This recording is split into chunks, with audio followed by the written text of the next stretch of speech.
management, or sponsors. Hi, I'm Alicia Couri, and I'm here to influence, educate, inspire, and entertain you with audacious confidence.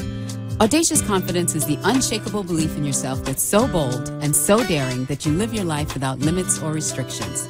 So join me on my show, Unleash Your Audacious Confidence, so we can discover the unknown you. Call in to join the conversation at 888-565-1470. Let's get started.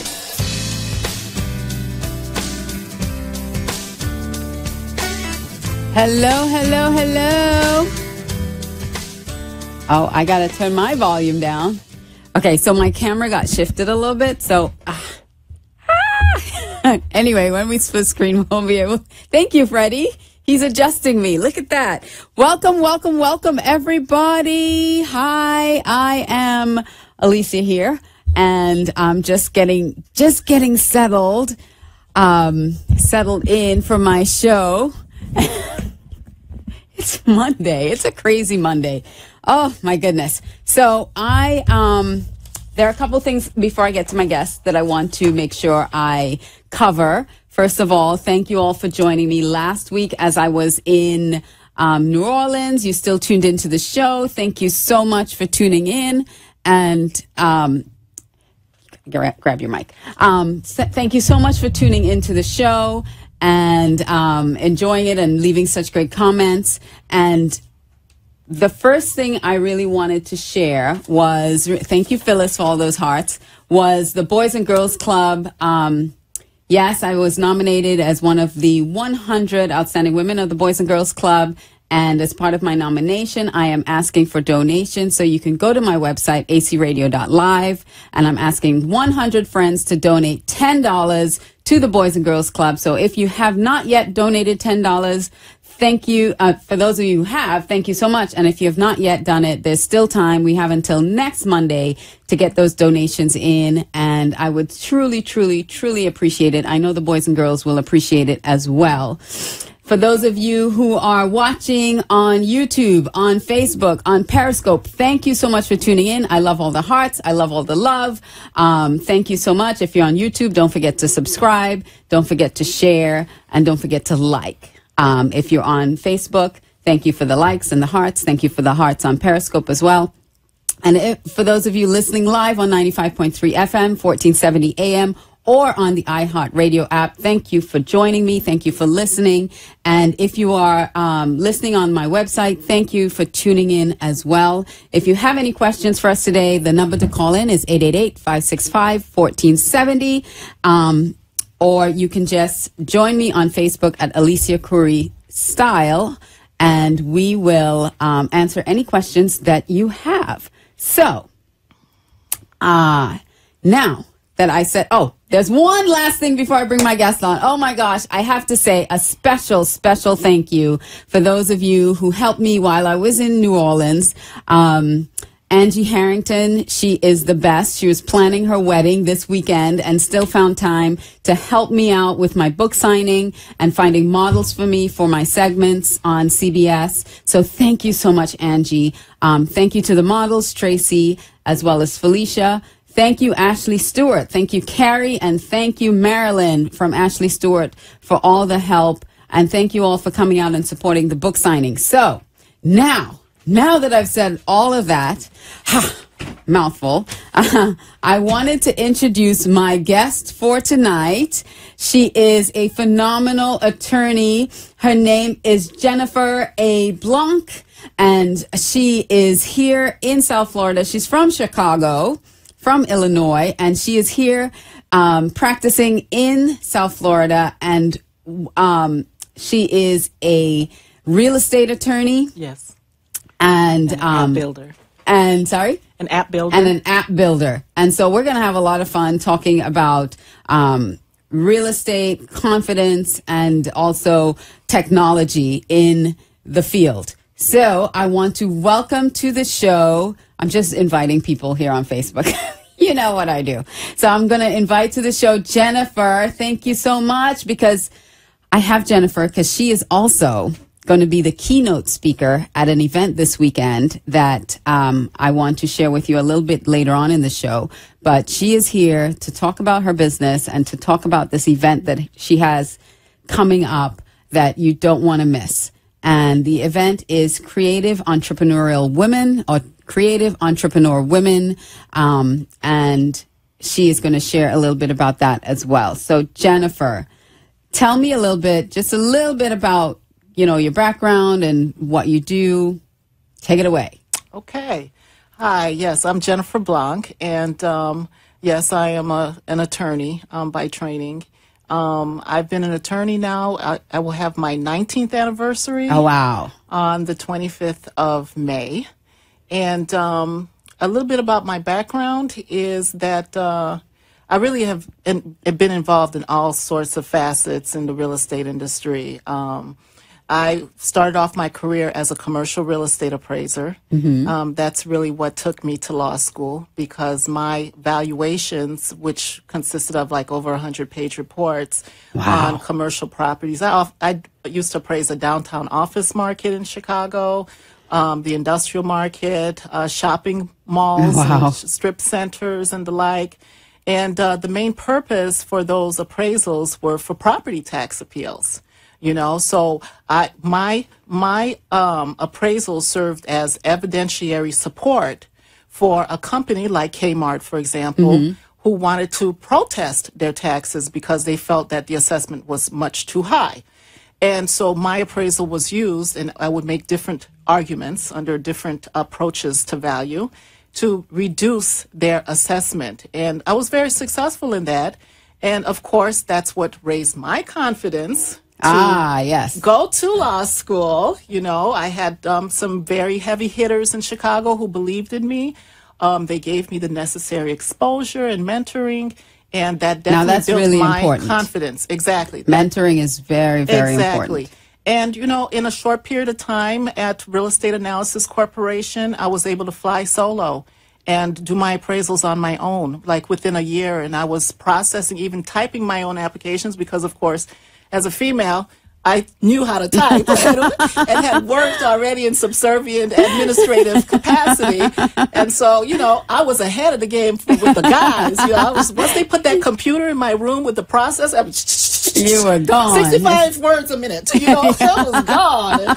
And they would just bring me like last minute appraisals to do. And, it was a great relationship. But of course, it created a drive and a thirst in me to do more. Wow. And having worked with other attorneys, and we're talking about big law firms in Chicago and those that specialize in this niche market. I definitely thought, well, hey, why don't I just become an attorney? It's like, I understand. Right. And you can do both sides of the vernacular, the way we speak, the thought, the having foresight. An attorney thinks logistically, hierarchically, and I saw that I had that gift and that talent, and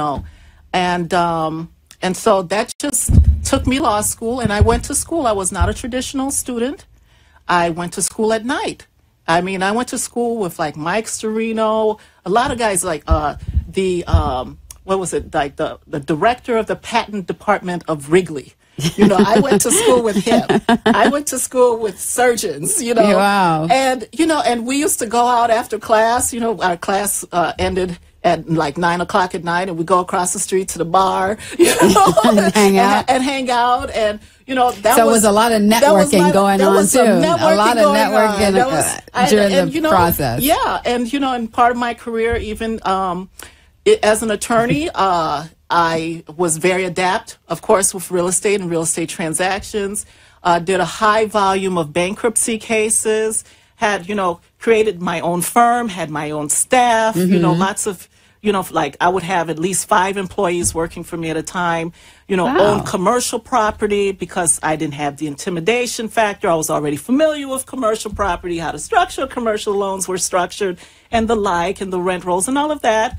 And so I became my own property manager. So I gave myself that experience. So you basically you created your own business for yourself. Exactly. You didn't have to go work for anybody else. Right, because I already had the knowledge base. Because you had the knowledge I had and the you had knowledge the base. experience. And as you could see, I started Blanc Design and Construction while still an attorney, having a very viable firm.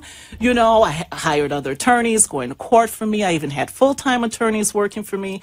And then I would just go with my clipboard 6 o'clock in the morning and, knock on the homeowner's door and take a look around and see. I was porch builder, and I had a partner of mine who helped, build the porches. I've had a couple of partners in that business, and, it was lucrative at the time, right? It was pre-2008, 2006, people were still rolling in the money. Right, it was a huge bubble. The banks were giving out that money, giving out loans. Yeah. So, I gave myself that experience. So I was an experienced general contractor. I did commercial rehabs. I built porches. I did interior remodeling. And, having that faith and that confidence in myself, and it is definitely challenging, being an entrepreneur. The responsibilities, you have to at least have one day set aside to deal with the administrative hassles, like today, that was supposed to be my paying the bills day. Yes. You have to pay the firm's bills. You have to deal with your employees, give them some mentoring, give them, have team meetings and and the like. And I remember even when I was with Blanc Design and Construction, I went to the village of Forest Park, which is a smaller western suburb to Chicago, and I needed to pull a permit for residential remodeling. And lo and behold, when I go and pull my permit, they tell me, Miss Blanc, wait over here. And I'm waiting there, and I see the name on the door, and it's my classmate. Oh, great! Yeah, Mike Storino. He became like their chief counsel. And, wow! I immediately was able to get my permit. Yep. I mean, because again, the networking that you did while you were in school. You're here? Yeah. Wow. So, hey, you got connections. Make it work. And it's been like that, and finding the right people, hooking up with the right people. My best friend, Dr. Robert Fisher, who's a renowned chiropractor in that small town. And he and we started our storefronts with each other in Oak Park. I don't know if you know Oak Park is that Frank Lloyd Wright's homes. He built the famous American architect. And it's also the town of Ernest Hemingway. And I had my office, my second office, because at first I was downtown, but I had to move, to Oak Park because I lived there. Okay. And when I came out of law school, I had a 4-month-old. I graduated with my little Danielle. Wow. Yeah. I was so you not had a lot going on. I was not traditional. And, and so speaking of networking, so Dr. Robert Fisher, when I needed some help, I wanted to do some digital marketing. And then he got me together with his cousin who lives in the Canary Islands. Yeah. And then I said, you know what? I really want to build this real estate application. I've been thinking about it for several years now. So since 2008, I had in mind to start Real Estate Tax Master, which is basically a database-driven software technology that I created the algorithms and it has the optic capability to see if, in fact, your property is being overcharged in property taxes. In fact, you're overassessed. Right. And it actually would tell you, what the basis for appeal would be. And it has complete transparency. It will show you how much, you're being assessed, how much we proposed the assessment, how low it could go. Right. It tells you how low it could go, if we're successful. It even tells you the likelihood of success on the appeal, whether it's high, medium, or low. Wow. Based on certain key demographics. And how does someone get that app?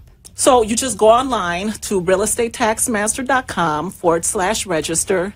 And you just create your user profile, and then you can add all the properties that you have in Florida and in the Cook County area. So it's Cook County, Miami-Dade, and by the way, Miami-Dade, I saved an owner over $100,000, reduced his assessment by over $100,000. Wow. The Dade County assessor, the appraiser's office, they just conceded to the value. Oh, wow. They're like, Her paperwork is in order. It's in order. Which is called sign this. Just sign it. Just sign this agreement, withdrawing your petition, please. Let's keep this. Shh. Wow. You know, and for the thanks of Dr. Robert Fisher, his cousin had connected me. You know, the one who lived in Canary Islands. He connected me with some guys in Spain, and I was the project manager. And I don't even know a word of English. You know, I mean, of Spanish, right? Because you speak, but you're fluent in French, right. English, and Creole. Exactly. I'm a Haitian descendant, but not Spanish. But not Spanish, you know. And I don't know. I have such a hard time with Spanish. But anyway, so then the cousin acted as the go-between for a while, and then I had to just take control of the project. You know, we had some adversity with that. You know, they had lost for some reason, the marketer, he wanted to move my stuff off of his server, and so that I can have my own server. Okay. And in doing that, I guess he had the inappropriate backup. See, you know, you have to back up to the clouds, your server, and it wasn't configured to the proper type of backup mechanism. And I think what they had like, intermittent backing up instead of daily backing up. Right. So what ended up happening is when he transferred all of the tar files to me, that's what they called them, tar files. That's greater than gigabytes. Yeah. It becomes tar files. He transferred these tar files to me, and then I had another company open them up with me, and they were like, "This is it?" And I'm like, "What do you mean? What do you mean? What's happening?" And they're like, "Are you sure?" And I'm like, "Let's see. Let's put it all together. Let's see where it's going." And it was like in the wintertime, if you put your key in the ignition and you're going to work and it does not and start. Nothing starts.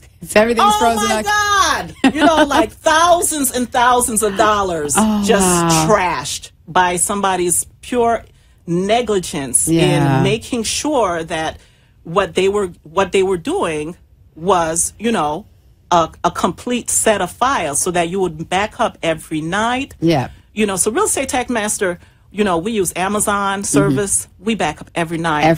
2 p.m. I mean, 2 a.m. is being backed up. Everything is being backed up, you know. Right. Consistently. And, you know, those are the kind of tough lessons for an entrepreneur in the app business, you know, because I was raised by a nurse and an electronic technician. I have no engineering degree, no engineering background, but yet I was able to take that, and recreate it.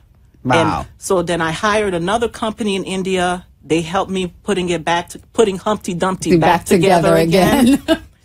And I had to pay through the nose like you said, for that. Lessons. They're such great, valuable experience. Right. That you don't consider failure because you consider it experience. Because so that now you know you've grown from it. Exactly. Not only do you know, but you've grown. Oh. It's like, I am never going to make that mistake again. Grown beaucoup.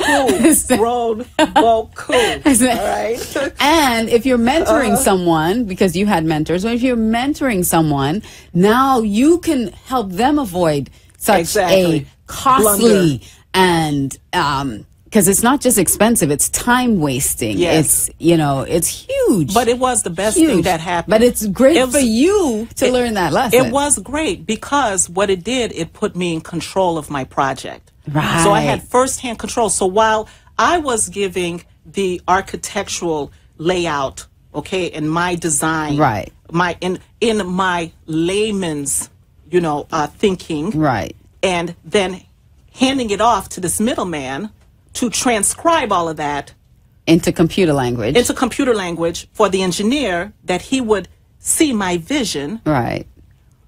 We're directly together. Now it's just you and the engineer. Me and then the engineer. I'm the direct project manager. No more middleman. No more middleman. I'm micromanaging. And then I get to learn because I'm a person who's receptive to learning. Yes, you love to learn. I love to learn too. I like to see the ins and outs of everything and get to figure out. Exactly. That's how that works. Because before it was like, Jennifer, you don't need to worry about that. Why are you asking these questions? Yeah.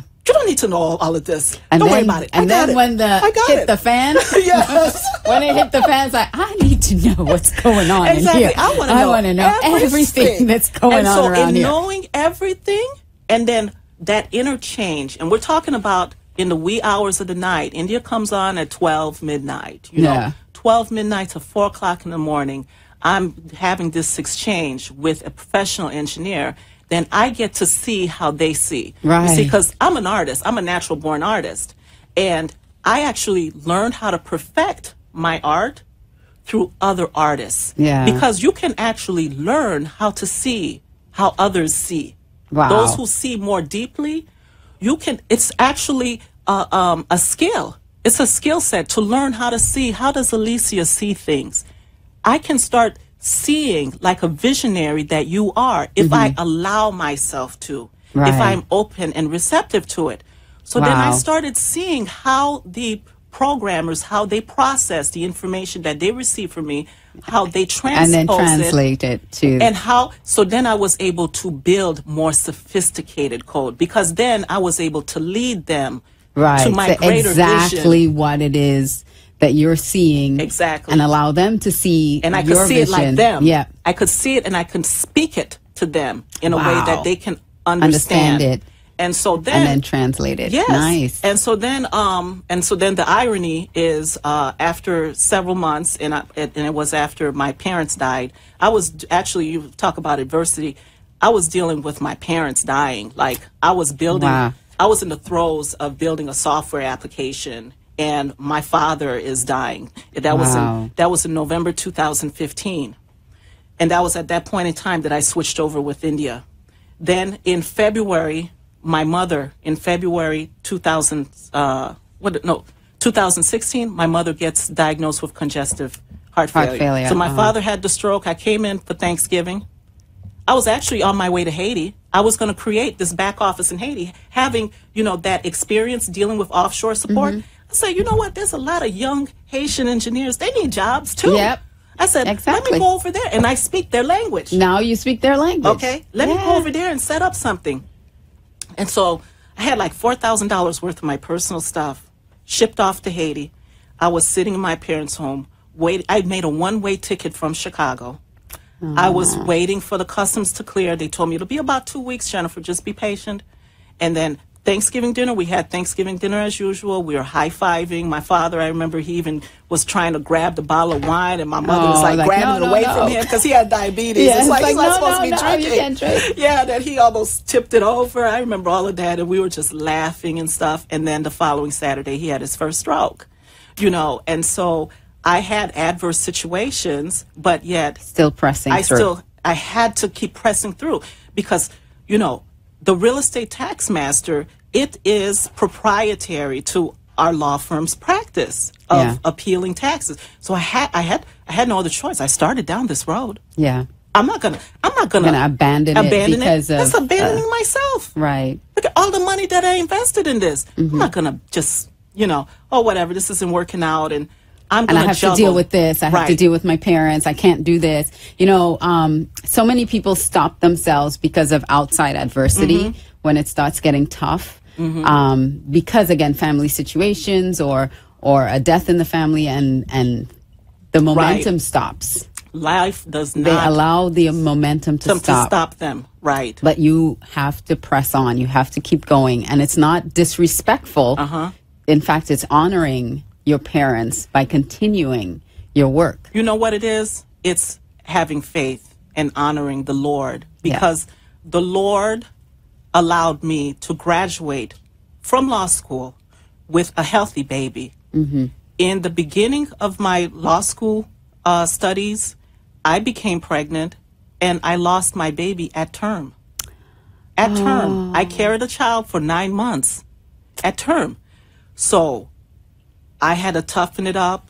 I had to go back to school, after just a couple of weeks because the semester started. Right, wow. I had to walk into the elevator, and Mike Storino and all my other colleagues there, hey, Jen, how's the baby? How's the baby? How's the boy? You got where's the pictures? Let's see the pictures. And knowing and the professor in the elevator, and had to say, well, snow baby anymore. You know, I lost my child, you know. Wow. So that's when I really, you know, wow, started putting things in my faith in perspective, you know.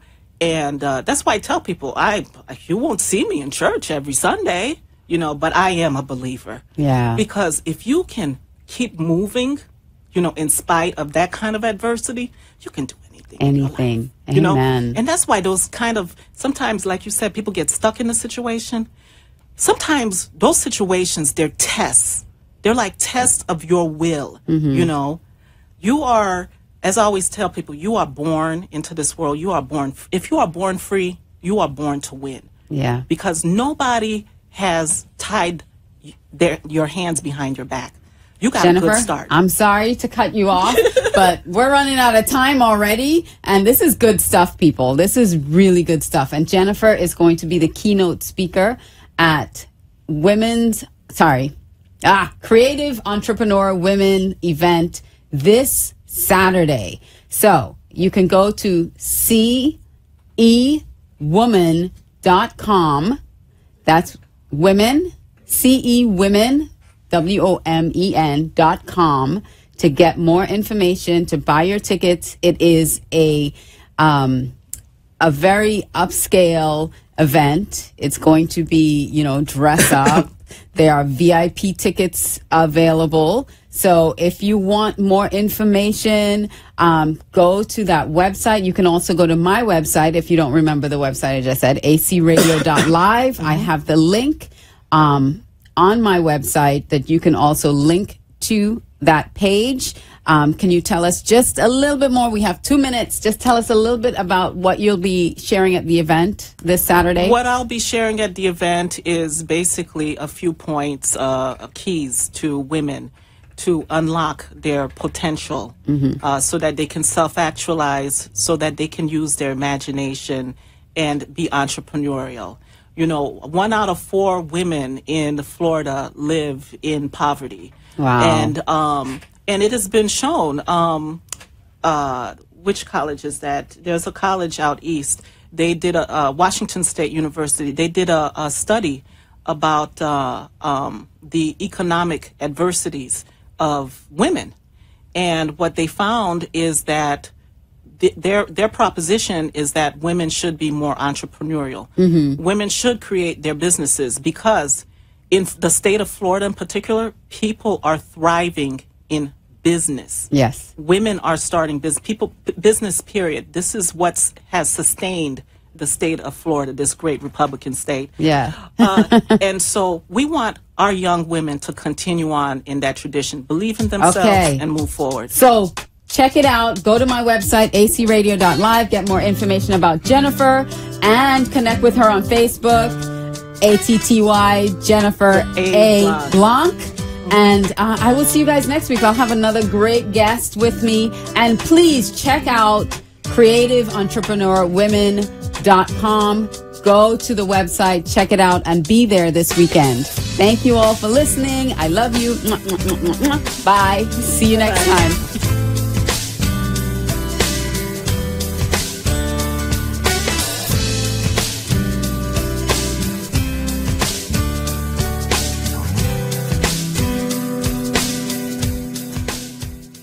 A wise friend always says to me, we have a finite number of minutes to spend. And just like you can only spend $1 once, you can only spend 1 minute once. It's your choice. So I want to thank you from the bottom of my heart for choosing to spend some of your minutes with me on my show. I wish you love, health, and happiness to live your life with audacious confidence. I love you, and we'll see you next time.